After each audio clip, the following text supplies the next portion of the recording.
Oksid əsas turşu və duzların bəzi xassələri. Bəzi oksidləri qızdırdıqda bəsit maddələr kimi parçalanır. Misal üçün burada reaksiyada görürük. Gümüşün oksididir, parçalanıb gümüşün özünə və oksigenə. Burada isə civə oksiddir, parçalanıb civiyə və oksigenə. Hər iki reaksiya temperatur şəraitində, yəni qızdırılmaqla gedir. İkinci xassəmiz qələvilər amfoter metallarla, misal üçün berilyum, alüminium, sink və s. reaksiyaya daxil olub duz və hidrogen əmələ gətirirlər. Natrium OH, natrium hidroksidin üzərinə sink gəldik və yaxud da berilyum, alüminium hansı olsa gəlmək olar.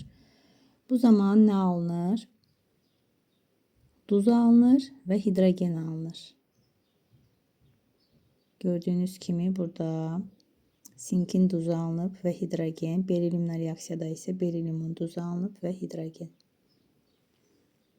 Qələvilər bəzi qeyri-metallarla, halogenlərlə, silisiumla, fosforla və kükürdlə reaksiyaya daxil olurlar. Qələvlərin və suda həll olan turşuların suda məhlulu indikatorların rəngini dəyişir. Gəlin buna baxaq ki, hansı indikatorlar var və qələvlərlə turşulara bu indikatorlar necə təsir edir? Yəni bunların təsirindən indikatorlar rəngini necə dəyişir? Bu bizim indikatorlarımızdır. Lakmus, fenolftalin və metil oranj. Qələvi mühitdə lakmusun rəngi göy rəngi olur. Fenolftalinin rəngi, fenolftalin belə deyilir də, yəni fenolftalin. Fenolftalinin rəngi moruğu, metil oranjın rəngi isə sarı rəngi alır. Bu qələvi mühitdə aldıqları rəngdir. Elə rəngi də göstəriblər ki, yadda qalsın. Lakmus göy, fenolftalin moruq, metil oranj sarı. Neytral mühitdə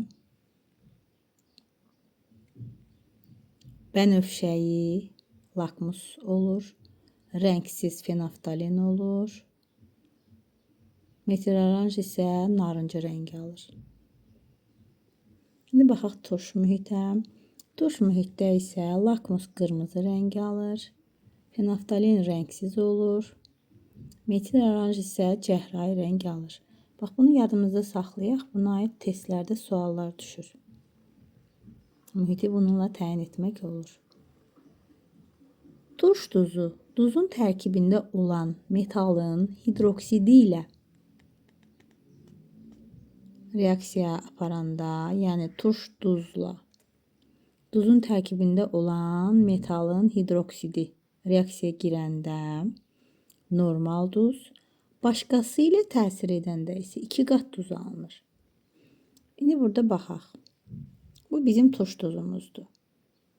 Görürsünüz. Reaksiya girir qələvi ilə və öz metalı ilə. Burada nə deyir? Turş duza duzun tərkibində olan metalın hidroksidi ilə təsir edəndə. Hər ikisi natriumdur. Natriumun duzu və natriumun hidroksidi. Bu zaman nə alındı? Normal duz alındı. Görürsünüz? Normal duz alındı və su alındı. Başqa metalın hidroksidi ilə təsir edəndə isə 2 qat duz alınır. Yəni, baxın burada gördüyünüz kimi, burada natriumun duzudur, burada kaliumun qələvisidir. Kaliumun hidroksididir. Və burada alınır nə? 2 qat duz. Bu xassələri yadımızda saxlayaq.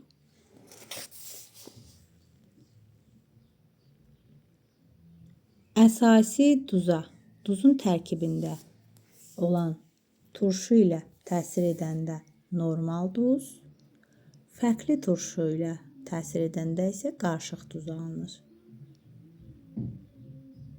Reaksiyamıza baxırıq. Misal üçün, kalsiumun əsasi duzudur da, görürsünüzmü? Buradakı xlorid turşusudur da, duzun tərkibində olan turşudur. Xlorid turşusu ilə təsir edəndə gördüyünüz kimi normal duz alındı və su alındı. Başqa turşu ilə təsir edəndə isə, fərqli turşu ilə təsir edəndə isə nə alındı? Qarışıq duz alındı. Gördüyünüz kimi burada alınan bizim duzumuz qarışıq duzdur və su alındı. Orta aktiv və ya pasiv metalların əsasi duzları həm qələvlər, həm də turşularla reaksiyaya daxil olur. Orta aktiv və ya pasiv metalların əsasi duzları. Baxın, alüminium OH xlor 2.